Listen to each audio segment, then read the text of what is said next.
Anthony Stark should return to the MCU as Superior Iron Man, not Doom. One of the many reasons why I'm saying this is because Iron Man has fought Doom many times throughout the media, and at one point unwillingly switched bodies with him. Around 2008, Anthony was ambushed and kidnapped by the Ten Rings.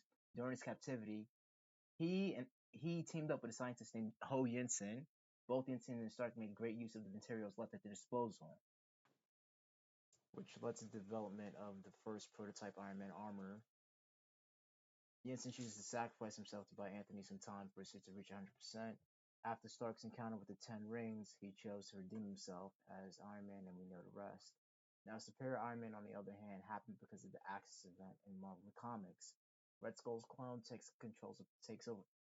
Red Skull's clone takes Professor X's brain. To clarify, Red Skull's clone takes Professor X's brain and harnesses his powers to become Red Onslaught, the Reich Eternal. Since one twist happens, another must transpire to further amuse comic readers. Doom and Scarlet Witch both team up to cast an inversion spell to combat Red Onslaught's terror and to drop Professor X's consciousness, which turns heroes into villains and villains into heroes. Shout out to Comic Drake for breaking that down, and shout out to Death Battle for giving Superior Iron Man recognition. Now, back to focusing on Anthony Stark. In the beginning of Iron Man, he was referred to as the Lord of War. Stark Industries was the Lockheed Martin and Raytheon of the MCU before his abduction. The inversion spell has made him worse than who he was before. Since Anthony felt superior, he thought other people should feel superior too, and with that, he introduced Extremis 3.0 so anybody could be their best selves, but it came at a cost. Anthony also used Extremis as malware because not everyone in San Francisco consented to his app. He wanted to inflate his ego. Stark still profited from people's insecurities, even though some of these people weren't willing to pay $100, but others did. Strike one, Anthony caused classism. His wealthy clients paid for the monthly renewal, while the middle class physically reverted back to their normal selves. Now, let's talk about the beauty of the Endosim armor. Yes, it is modeled after the symbiote. Anthony can wield the Endosim armor at will with his mind. It came in handy when Daredevil abducted him, and the suit covered his body in seconds. Matthew got beat up. The suit could also aid headaches with shock therapy. It worked wonders on Daredevil, and just to prove how much of a dick he was, Stark restored Matthew's vision temporarily. The Endosim armor can also change its size like the all different Iron Man armor. Adjacent to symbiote, Sonic Blast can also be used as a temporary weakness for the Endosim armor. The Endosim armor can quickly adapt to any situation, which means Sonic Blast would be useless. It's got to the point where one of Stark's AI personalities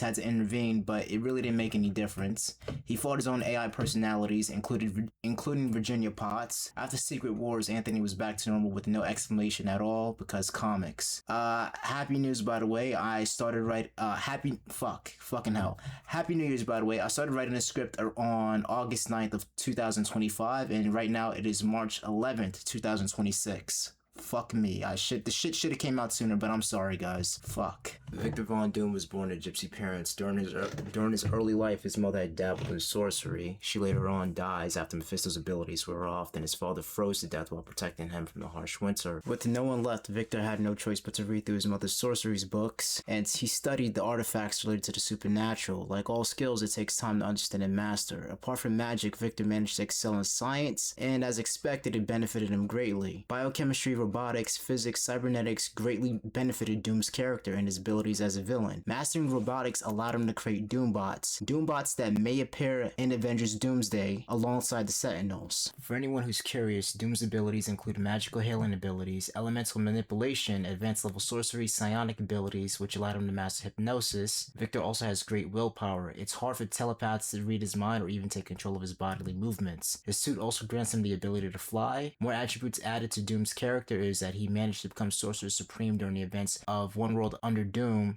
and Victor managed to surpass Doctor Strange, who was his teacher. It's also worth noting Doom's team is going to be composed of Captain Hydra, King Thanos, Null, and Maestro. All of those names are merely internet speculation. Kind of weird to team up with the double game of your primary assailant. Maestro may make his debut appearance in Spider-Man 4 because Mr. Negative's powers can bring out the worst in anybody he touches, which means Robert Banner will most likely be plagued with the second alter, thus creating a Maestro personality, or Joe Fixit. Null is literally trapped on Clintar, but then again, it's a multiverse film, and I'm down to seeing another swagged out Nazi in the MCU apart from Crossbones. Now let's address Infamous Iron Man and Demon in Armor. two separate stories that are similar but different from each other entirely. Brian Michael Bendis' infamous Iron Man storyline focuses on Doom redeeming himself by taking on the mantle of Iron Man after Stark's death. Victor speaks with the AI version of Tony Stark. They go back and forth sizing each other up, and as a sign of respect and as an attempt of his redemption, Victor decides to become Iron Man. Doom taking on the Iron Man mantle drew suspicion from Ben Grimm and his own mother. In the Demon of Armor storyline, both Anthony Stark and Victor Von Doom are roommates during college, and as usual, Stark is laid back and Doom is uptight. Both men are equally smart as expected. Events take an unexpected turn when Doom switches consciousness with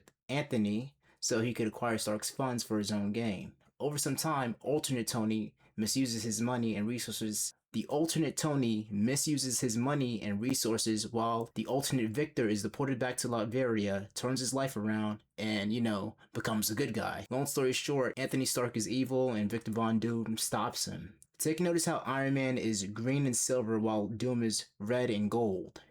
Back to what I was saying, Anthony Stark should be Superior Iron Man, not Dr. Doom.